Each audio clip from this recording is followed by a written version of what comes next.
ইট নিয়ে যাচ্ছে, তার মধ্যে থেকে একটা ইট পড়ে গেল, তাহলে প্লেনের কটা ইট থাকবে? 499টা। সিম্পল। আচ্ছা ঠিক আছে, হাতিকে কিভাবে ফ্রিজে ঢোকাবো? দূর পাগল, হাতিকে ফ্রিজে ঢোকানো যায়?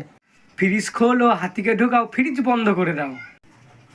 আচ্ছা স্যার, জিরাফকে কিভাবে ফ্রিজে ঢোকাবো? ফ্রিজ খোলো, জিরাফকে ঢোকাও, ফ্রিজ বন্ধ করে দাও। না স্যার, ভুল উত্তর। ফ্রিজ খোলো, হাতিকে বের করো, জিরাফকে ঢোকাও, তারপর ফ্রিজ বন্ধ করো।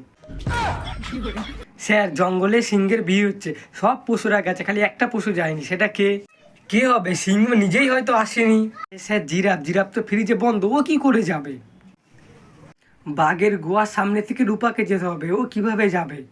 দূর পাগল, কিভাবে যাবে? গেলে তো বাঘ ওকে খেয়ে নেবে। আরে বাঘ তো সিংহের বিয়েতে গেছে, ও তো এমনিই চলে যাবে। তবুও রূপা মারা গেল কি করে? আরে কি করে মরবে? সব পশুরা তো সিংহের বিয়েতে গেছে, তাহলে কিভাবে মরবে? আরে স্যার, ওই প্লেন থেকে যে ইটটা পড়েছিল, ওই ইটটা তো রূপার মাথায় পড়েছে।